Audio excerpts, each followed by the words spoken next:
Bonjour tout le monde, merci beaucoup au groupe Engagement pour l'invitation. Je suis ravi de pouvoir partager ce travail avec vous et de pouvoir échanger aussi ensuite. Je m'appelle Niels, je suis en deuxième année de thèse au laboratoire des sciences du climat et de l'environnement. Et donc, je vais vous présenter la vision que moi j'ai eue pour m'engager. C'est pas exhaustif, c'est pas des recommandations, c'est plus un parcours. Euh, voilà, un parcours d'engagement avec différentes manières de voir l'engagement. Et ensuite, j'espère que ça pourra nourrir des discussions par la suite. Donc, de l'Antarctique aux médias sociaux, engagement croisé dans la recherche et la vulgarisation. Euh, Ma présentation aura trois parties, deux grandes parties en fait. Voilà, la première partie, ça sera sur un projet de recherche terrain que j'ai entrepris avec des amis il y a quelques années, qui s'appelle Antarctique 2 degrés. Donc, c'est une campagne de terrain à laquelle on a associé un énorme volet de sensibilisation. Donc, vous présentez un peu ce projet, comment on a monté cette expédition scientifique, qu'est-ce qu'on a mis en place pour transmettre ces connaissances et comment on a mesuré l'impact de ce projet. La deuxième partie, ça sera un projet que je fais encore actuellement avec des personnes qui sont d'ailleurs ici, de vulgarisation avec une association qui s'appelle Ordre de Grandeur, notamment sur les réseaux sociaux. Ça fait un an et demi qu'on a créé ce projet, donc euh, on commence à peu avoir du recul sur le fonctionnement et la manière dont on peut faire de la vulgarisation par ce prisme. Et ensuite, finir par une manière supplémentaire de s'engager dans un laboratoire de recherche. Donc, les gens qui sont LSE connaissent déjà ces groupes de travail. Donc, mais c'est pour voir aussi que, en tant que scientifique, la diversité des formes d'engagement est assez importante. Voilà. Donc, pour commencer, le projet Antarctique 2 degrés. Donc, c'est une expédition étudiante à la voile pour aller jusqu'en Antarctique pour faire une campagne de terrain. Donc, on était un groupe de six étudiants et étudiantes. On s'est rencontrés en école, chacun avec une discipline de recherche, et on a essayé de monter une expédition de recherche en croisant nos disciplines pour étudier l'impact de l'homme sur l'environnement et l'impact du climat sur les écosystèmes atlantiques et antarctiques.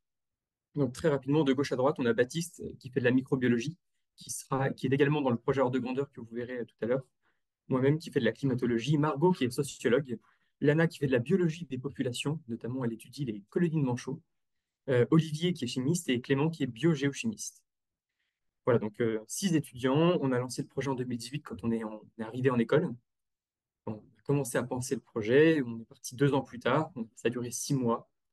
On était accompagné de deux marins, un budget un peu plus de 300 000 euros, et on a collaboré avec une grosse dizaine de laboratoires pour mettre en place le projet de recherche, sachant qu'on avait trois axes, c'était la recherche, pédagogie et sensibilisation. Pour monter un projet de cette envergure, surtout quand on est étudiant et qu'on n'a pas forcément les clés en main, l'idée c'est de bien s'accompagner. Tout d'abord scientifiquement, donc pour monter ces projets de recherche, quand on est en première année d'école, on est encore très jeune et donc on n'a pas le recul scientifique nécessaire pour vraiment monter ça complètement. Donc Delphine Lanuzel, qui est biogéochimiste, nous avait aidé à commencer à monter les projets de recherche, à les interconnecter entre eux, à nous aider à voir comment on pouvait créer ce projet de recherche en tant qu'étudiant. Et ensuite, on était accompagné par Jamy parce que pour la dimension médiation que vous voulez mettre en avant du projet, il nous a beaucoup aidé sur la mise en visibilité avant de partir. Donc, il a été formidable. Bon, je lui ai écrit un mail. Le lendemain, il nous répondait en mode merci pour la proposition. Je serais ravi d'être parrain d'expédition. Euh, alors Mycorn, il n'est pas du tout consensuel dans la communauté scientifique. Mais par contre, du côté des entreprises, il l'est beaucoup plus. Et du coup, il nous a beaucoup aidé sur la, pour trouver les financements pour notre expédition. Parce que il incarne dans beaucoup d'entreprises un peu un mode d'idéal, et donc du coup, les entreprises avaient plus confiance avec des personnalités comme Maker. Et Clarisse, c'est parce qu'elle est navigatrice, c'est parce qu'on a une grosse dimension voile, et que je trouve que c'est une personnalité qui est très inspirante, et donc du coup, ça nous faisait un, un panel de marins de parrains et marraines très, très inspirant. Voilà, donc ça c'était pour la dimension, le lancement du projet, se faire accompagner, c'est essentiel. Ensuite, aller à l'autre bout du monde, c'est pas anodin. Donc quand on a commencé à concevoir le projet, comment on va en Antarctique? Alors dans le laboratoire, notamment ceux qui sont l'équipe Glacios qui bosse sur l'Antarctique, ça paraît presque évident maintenant de comment on organise une logistique polaire. Mais rappelez-vous, quelques années avant, en fait, ça l'est pas. Donc classiquement, c'est l'Institut polaire français qui coordonne la logistique des missions polaires. Mais nous, on était étudiants, donc on pouvait pas, et on était en retard par rapport au délai qu'il fallait pour postuler, enfin, soumettre son projet au comité de relecture de l'IPEV. Donc, du coup, on a envisagé d'autres manières. Au début, on pensait aller prendre l'avion pour aller jusqu'à Ushuaia et ensuite prendre un bateau, le Pot d'Orange. Mais quand on a lancé le projet, en fait, on a fait relire le projet à plusieurs scientifiques. Notamment, on a eu un retour de Valérie Masson-Delmotte qui nous a tout de suite enfin, fait rappeler qu'il fallait aussi considérer l'impact carbone et environnemental du projet, chose qu'on n'avait pas du tout encore en tête à l'époque. Du coup, on a commencé à revoir comment on pouvait monter le projet. Et du coup, on s'est dit, mais en fait, finalement, pour cette expédition, si on veut essayer de réduire son bilan carbone, ben, en fait, on peut peut-être partir de France directement en bateau. Donc, je vais faire une légère digression sur le séminaire qui est axé sur l'engagement pour présenter ça, parce qu'en même temps, quand on monte une expédition de terrain et la gestion de l'aléa, en fait, même en sciences de manière générale, c'est assez fondamental. Et là, c'est une anecdote qui est assez un peu marrante avec du recul sur des aléas qu'on peut rencontrer. Alors, je pense que des scientifiques confirmés n'auraient pas ce genre d'aléas, mais nous, on se les pris dans les dents. Euh, comment monter, comment partir, comment trouver un bateau pour aller jusqu'en Antarctique, euh, soit en l'achetant, soit en le louant. Euh, on cherchait, on a rencontré un capitaine à Marseille qui a cru au projet, et qui nous proposait une solution. C'est un capitaine de vieux gréement, donc des vieux bateaux en bois, trop beau, hein. Et il nous proposait, voilà, bah, votre projet me plaît, je suis chaud pour vous accompagner, pour trouver le bateau, pour aménager le bateau, parce qu'on voulait construire un laboratoire, notamment pour la biogéochimie, il fallait une salle blanche, donc il y avait quand même des contraintes techniques à mettre en place sur un bateau. Et voilà, donc lui, il avait un bateau, mais il nous dit, bah, j'ai une idée, on peut aller voir je connais un Norvégien, il s'appelle le Vieux Karl, j'invente vraiment pas l'histoire. Il s'appelle le Vieux Karl, il a une flotte de baleiniers, et je vous propose d'aller le voir, et je pense que je peux marchander un baleinier pour un prix correct. On s'est dit, bah chouette, on va acheter un baleinier, c'est cool. Très bien. Bah, on a sorti 12 000 € avec nos économies et on a acheté un baleinier. Du coup, septembre 2020, Ulysse va avec d'autres marins en Norvège. On voit le Foina, donc c'est celui qu'on voit ici. Donc là, c'était une photo qui a été prise en Norvège pour ramener ce baleinier. Donc, il n'y avait pas grand-chose dedans, il y avait beaucoup de travail. Donc, le baleinier arrive à Douarnenez, en Bretagne. Donc là, c'est Baptiste sur la photo. On est tout content, on a récupéré notre baleinier. C'est la première fois que j'ai acheté un baleinier personnellement. Euh, Et donc, bon, la cale est complètement vide, c'est ce qu'on voit à droite. On mettait les hamacs dedans pour dormir. Le pont, il n'y avait pas grand-chose. Mais il avait ramené aussi un mât en chêne qui avait trempé 6 ans dans l'eau de mer. Enfin, vraiment, il paraît que c'était très, très bien pour avoir un bon mât. Bref, sur le papier, ça paraissait sympa. Et du coup, tous les week-ends, à partir de septembre, on faisait des allers-retours en Bretagne pour bah, bosser sur le bateau, pour faire les plans, pour concevoir le laboratoire, etc. Sauf que bah, cette période, c'était le troisième confinement qui commence en octobre-novembre. Donc, on ne peut plus aller en Bretagne. Il y avait beaucoup de travaux à faire. On partait à la fin de cette année, donc enfin, on partait en août de l'année en question, enfin en septembre. Donc, bah, on se dit, OK, ça va être hyper chaud, on va pas réussir à tenir les deadlines, il faut qu'on trouve une autre manière de partir, un autre bateau. Du coup, on va prendre le bateau que le capitaine possédait déjà, qui était déjà prêt à naviguer. Il prenait un peu l'eau, ce bateau, donc il y avait quand même pas mal de travaux. On prend le bateau qu'il avait, qui s'appelle le Lune, c'est lui, qui est magnifique, hein, vraiment. On a fait des images, enfin, on avait tout dessiné les plans du bateau, trop bien. Mais bon, donc ça c'est réglé, mais sauf qu'à Noël, enfin, vers Noël, il décide de partir aux Antilles pour libérer du rhum. Et c'était la période où on devait aménager le laboratoire. Donc ça commençait à être un peu compliqué la communication avec lui parce que le projet c'était sympa, mais lui il fallait qu'il livre son rhum de manière plus ou moins légale. Et bref, il part aux Antilles, plus de nouvelles pendant 3 mois. Et donc nous on partait 4 mois après, donc ça commençait à être compliqué. Il y avait tout le laboratoire encore à aménager. Et je crois que c'était en avril ou en mai, je reçois un appel d'un marin que je connaissais qui était sur le bateau pour la transat, qui faisait la transat retour, qui m'appelle et qui me dit, OK, Nils, il faut absolument que vous ne partiez pas avec ce gars, c'est un malade. Il a essayé de vendre son bateau aux États-Unis. Le voyage se passe très, très, très mal. Euh, le mec, il est vraiment pas fiable. C'était vraiment un pirate des temps modernes, en fait. Il s'appelait Ulysse, en fait. Un peu un personnage de film, en fait. Mais bref. On ne partait pas sur ce bateau. Donc là, on est 4 mois avant le départ. Pas de bateau toujours. Bon. Surtout qu'en plus, on avait enfin, tout construit sur le fait de mettre un vieux gréement. Enfin, il y avait un côté un peu classe. Et là, pour la première fois, le Covid nous a un peu aidé parce qu'il y avait plein de bateaux qui faisaient habituellement des missions au niveau du Groenland pour amener des touristes, enfin des skieurs en fait, skier, qui étaient à quai à cause du Covid. Et du coup, on a pu trouver la Louise, qui est ce bateau, une goélette euh, construite par son capitaine, magnifique, et qui était prête, qu'on pouvait louer du coup pendant les 6 mois. Et in fine, c'est sur ce bateau qu'on est parti. Et on a construit dans la cale un laboratoire, enfin une petite salle de laboratoire en fait, dont une mini salle blanche avec une hotte pour faire la biogéochimie, avec des pompes qui arrivaient sur le pont. Enfin bref. Voilà, juste, je finis mon aparté et c'était un peu pour la dimension un peu gestion de l'aléa qui peut être parfois un peu compliquée. Donc l'itinéraire, on part de France, on va jusqu'en péninsule antarctique. En péninsule antarctique, c'est ce qu'on voit sur l'image de droite, on suit des colonies de manchots en fait pour l'étude le projet de l'ANA. Euh, voilà, pendant à peu près un mois. Et in fine, moi, j'ai été déposé sur la base ukrainienne Vernadsky. Donc, c'était début janvier 2022 pour faire 2 mois de collecte de données. Donc, j'étudie l'impact des rivières atmosphériques. C'est un processus atmosphérique qui génère des précipitations intenses en Antarctique. Et moi, j'étudie les impacts de ces rivières, notamment sur les isotopes, sur la base. Bref, je suis resté 2 mois sur ce petit îlot, sur cette petite île, complètement perdue du monde.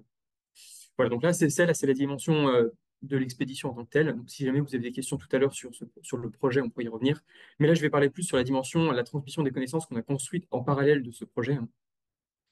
Euh, on a essayé de mettre plein, enfin, on avait une approche assez diverse sur la manière de communiquer. Donc, déjà, qu'est-ce qu'on veut transmettre? Enfin, c'était un des retours d'ailleurs que Valérie Masson-Delmotte nous avait fait sur le projet pédagogique, d'être plus clair sur vraiment les éléments qu'on voulait transmettre. Il y a une question de méthode et il y a une question de connaissance. La connaissance, évidemment, c'était en lien avec le climat, l'environnement, l'impact de l'homme sur l'environnement. Très bien. Mais en fait, juste communiquer ça, c'est pas suffisant et ça ne nous permet pas d'avoir une trame cohérente sur le projet pédagogique et de sensibilisation. Mais en fait, on a tout axé sur la démarche scientifique, la méthode scientifique, notamment avec le projet pédagogique avec les écoles. Comment on se pose des questions, comment on répond à cette question? Bah, on essaie de mettre en place un protocole avec des hypothèses. On teste ces hypothèses. Donc, cette partie correspondait aux données que nous, on collectait, qu'on transmettait aux écoles. Et ensuite, on discute et on interprète. Donc, mettre en avant cette démarche, ce protocole, en fait, c'est développer son esprit critique. C'est ça qui nous semblait vraiment important. En parlant évidemment avec le changement climatique en partie humaine. Et comment on veut transmettre? Alors, il y a le public qu'on vise, le grand public, le public scolaire, les lieux dans lesquels on veut travailler, des classes, des centres de culture scientifique comme des musées, des médiathèques, directement sur les réseaux sociaux. Voilà, il y a un prisme d'outils qu'on a à notre disposition. Et donc, pour la dimension pédagogique, on a en gros fait un appel enfin, on a travaillé avec des académies, enfin des fondations aussi qui nous ont mis en lien avec des académies, qui nous ont permis de toucher en fait pas mal d'enseignants qu'on a rencontrés via une plateforme, enfin, via un Discord, pour ensemble construire le projet pédagogique, parce que pour que les enseignants puissent avoir le temps de discuter des enjeux climat qu'on présentait dans l'expédition, il faut que ça puisse être intégré dans un programme scolaire. Parce que enfin, les programmes sont très chargés. Et donc, en construisant le projet avec eux, ça a été assez bien, ça a assez bien fonctionné. Donc, en fait, in fine, on est intervenu dans 250 établissements. Alors, le 11, c'est pas simplement les 6 étudiants on était une association. On était une vingtaine dedans pour faire ces interventions. Donc, on a discuté devant à peu près 5000 élèves, donc pas mal d'académies.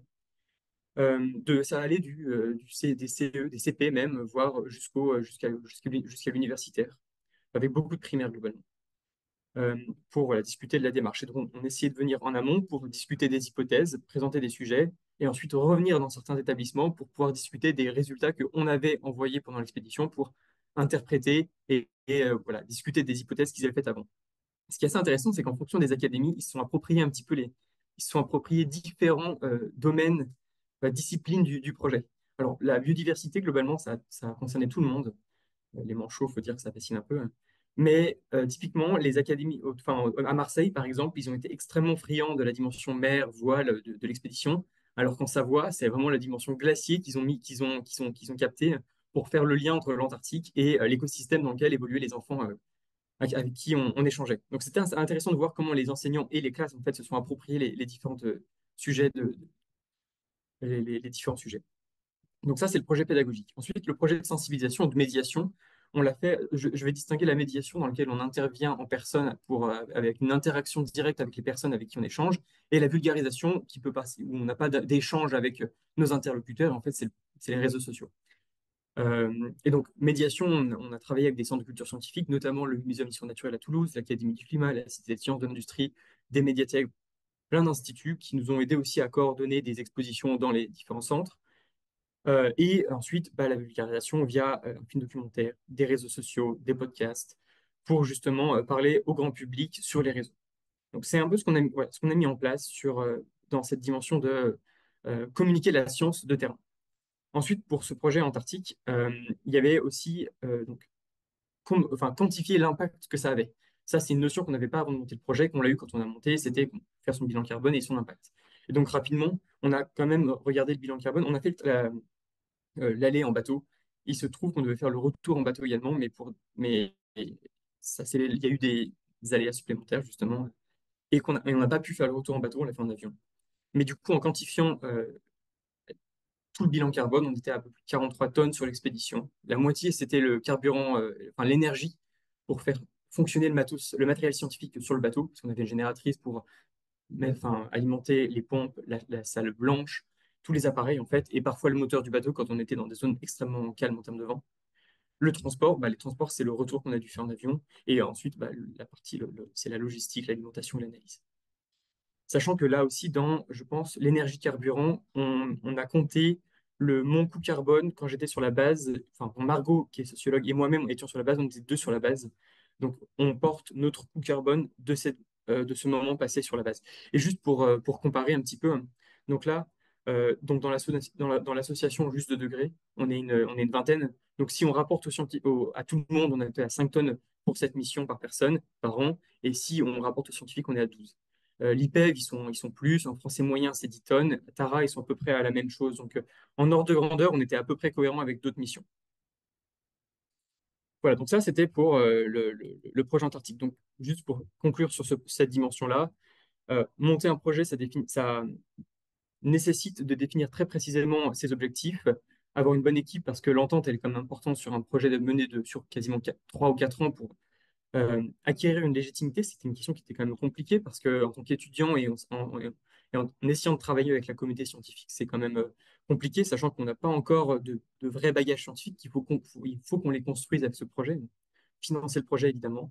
Sur la science, la transmission de la science, c'est bien cibler l'information et avoir un projet cohérent avec une partie méthode et de connaissances. Il y a différents moyens de transmission qui sont à disposition et collaborer avec des gens qui travaillent déjà là-dessus dans des instituts, hein, des médiateurs ou justement des centres de culture scientifique qui font ça extrêmement bien ou avec des réseaux comme la Fondation Malapat parce que c'est déjà des centres qui savent, qui ont l'expertise pour faire ça.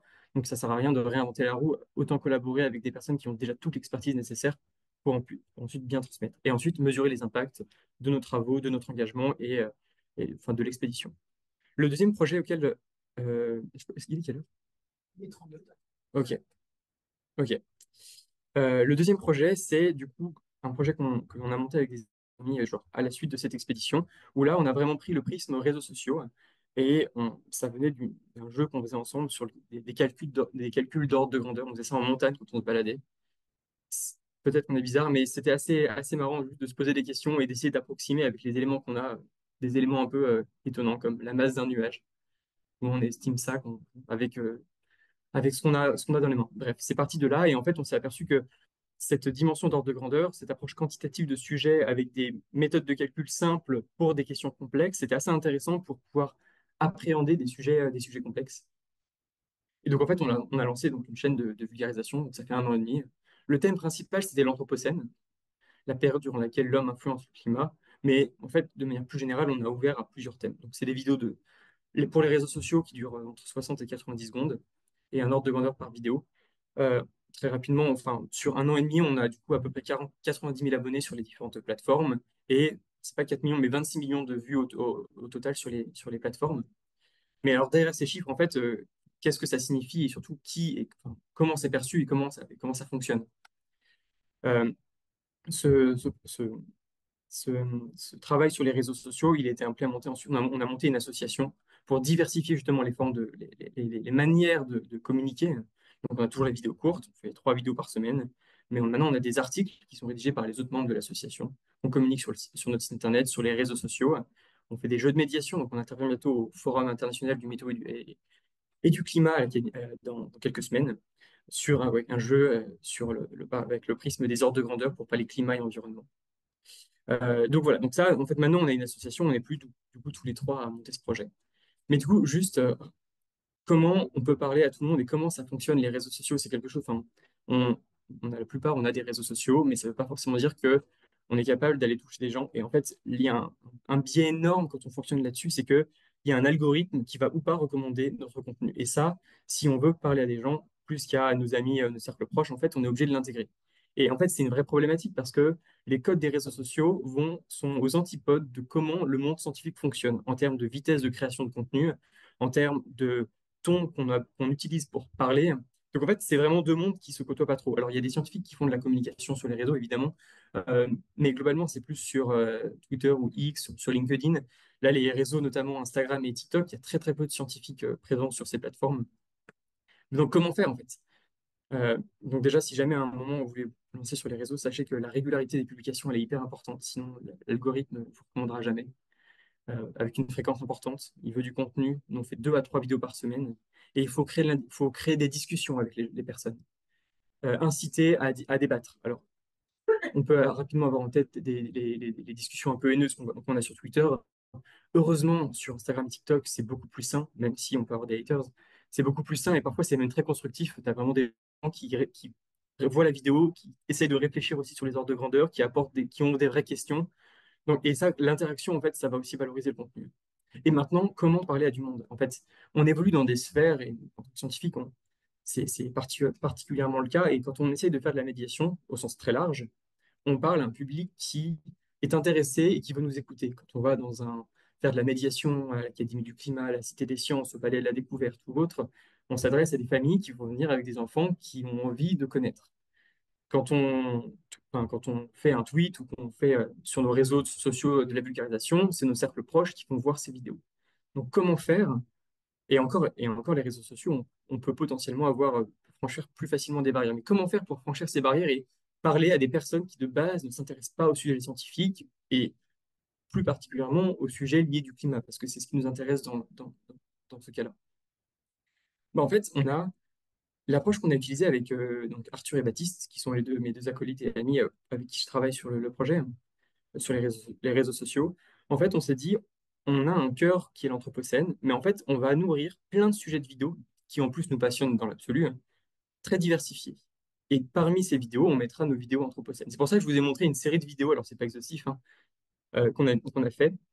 Mais en fait, c'est assez intéressant parce que grâce à ça, on brise certaines sphères dans lesquelles on est enfermé quand on communique que avec le climat.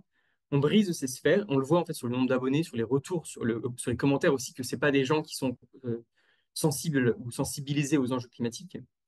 Et du coup, on peut aller plus loin. Et dans les exemples, des vidéos qui ont beaucoup marché, bon là, il y en a deux qui ont fait plus d'1 million de vues, c'était la plus haute montagne, juste par rapport à quel référentiel on pose une montagne, son altitude. Ça a fait très très bien marcher. Une vidéo qu'on a fait pour le 1er avril l'année dernière sur le nombre de Dahus sur Terre. Voilà, c'est une vidéo, tout le monde s'est identifié. Elle a dépassé le million de vues. C'est la première d'ailleurs qui a dépassé le million de vues. On est un peu deg que ça soit une vidéo poisson d'avril. Une vidéo poisson d'avril, mais. Et en fait, du coup, comme ça, on ramène des gens qui ne s'intéressent pas de base à ces sujets. Et pareil pour l'astronomie, ça fascine beaucoup de gens, hein. Et du coup, grâce à ça, on a ramené plein de personnes. Et je sais pas, mais un exemple qui nous frappe un peu, c'était une personne qui fait de la télé-réalité, alors que qu'on connaissait pas, mais visiblement qui est très connu, qui s'appelle Bastos, Bastos Wizlove sur Instagram. Il a 3 millions d'abonnés. Et lui, il a accroché sur une vidéo d'astro.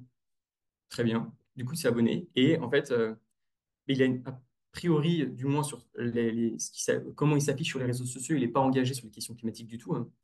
Mais en tout cas, maintenant, il est abonné il a commenté toutes nos vidéos à une période et il voyait du coup toutes les vidéos en lien avec le climat qui passaient ou le bilan carbone. Alors, on ne peut pas quantifier l'impact réel que ça a sur les personnes. Est-ce qu'il voit 20 secondes de vidéo? Est-ce que tu en vois 30? Est-ce qu'il retient quelque chose? Ça, on n'est pas capable de le quantifier. Il y a probablement un biais énorme par rapport à la médiation. On parle à moins de monde, mais on leur parle de manière beaucoup plus convaincante. Sur les réseaux, on ne sait pas trop ce que les gens retiennent. On essaie de faire des quiz après les vidéos pour voir si les gens ont retenu.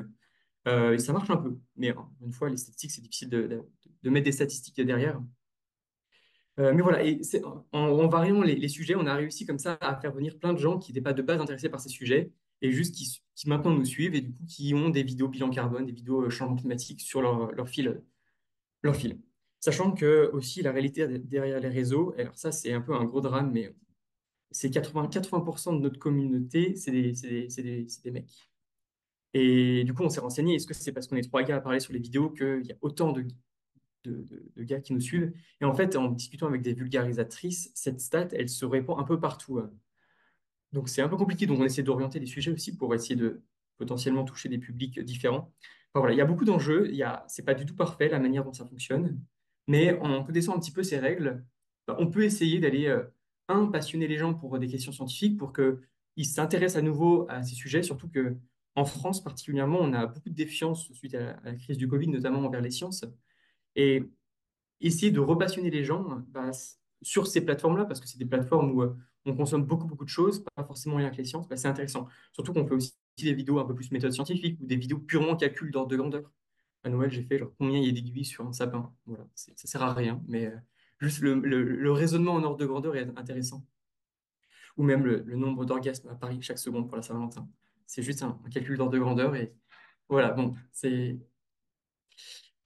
le troisième point, mais ça je vais passer rapidement parce qu'au laboratoire on est déjà au courant de ces groupes de réflexion, c'est quand on est dans la communauté scientifique, dans notamment les laboratoires qui traitent des sciences du climat, on a des groupes de travaux, de travail pour réfléchir à l'empreinte de notre recherche et à comment repenser notre recherche.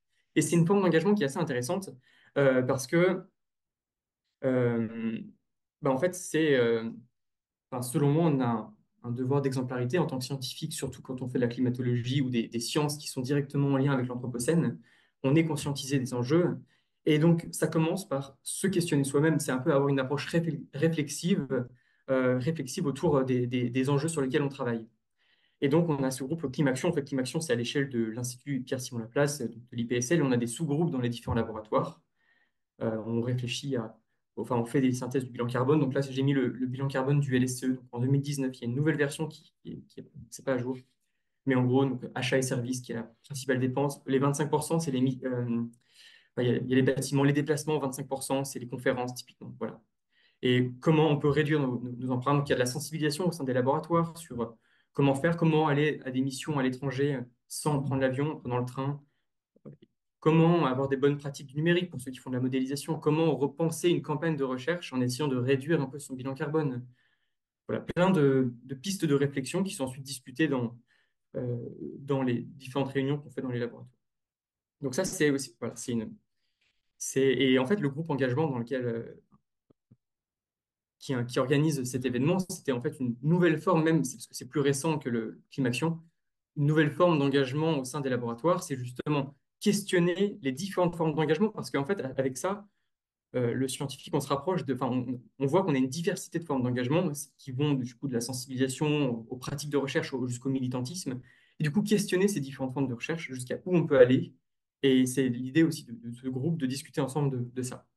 Donc pour conclure, je dirais que sur la manière de s'engager, pour ma part, j'ai eu une orientation dans mon sujet de recherche.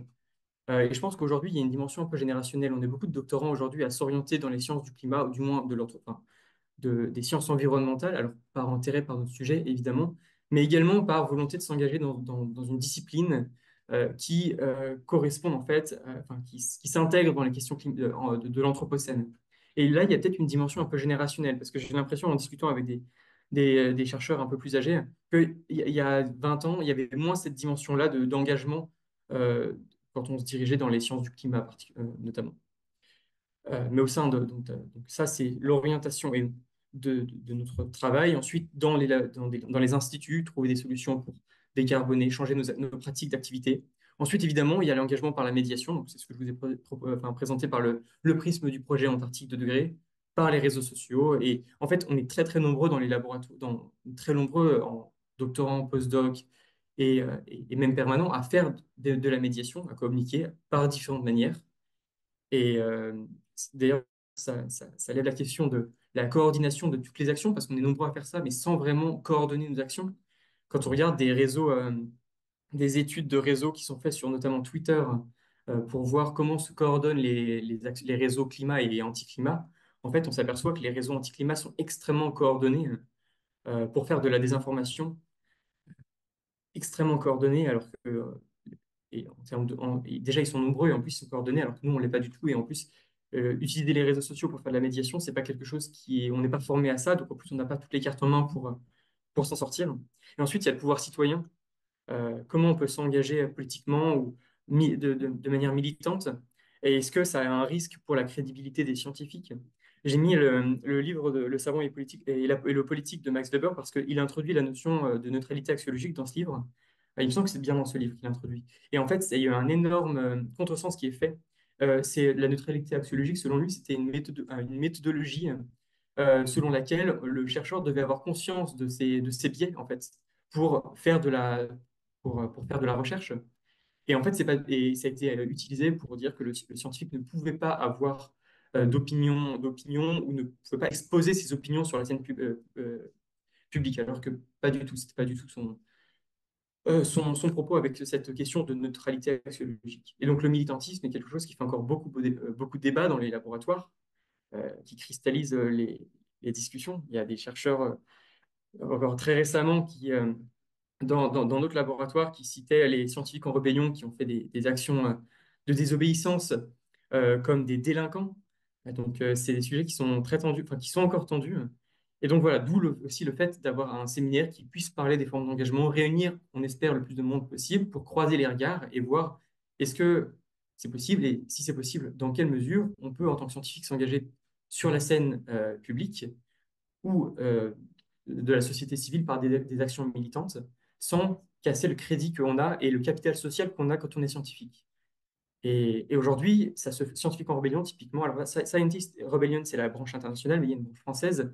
Il se repose vraiment sur des questions qui sont. J'ai rejoint ce groupe récemment en tant qu'observateur pour l'instant, et il se repose vraiment sur des questions qui sont consensuelles. Donc, quand il y a un consensus, ensuite, il y a le positionnement du collectif. Pour l'instant, ouais, et donc il y a eu un positionnement sur la 69 récemment, par exemple, où il y a vraiment un consensus scientifique quasiment enfin, hyper solide sur cette autoroute. Et donc voilà, donc il y a eu un positionnement de scientifiques en rébellion. Mais voilà, donc c'est différentes formes à discuter de comment s'engager. Voilà, je vous remercie pour votre attention. Et est-ce que vous avez des questions?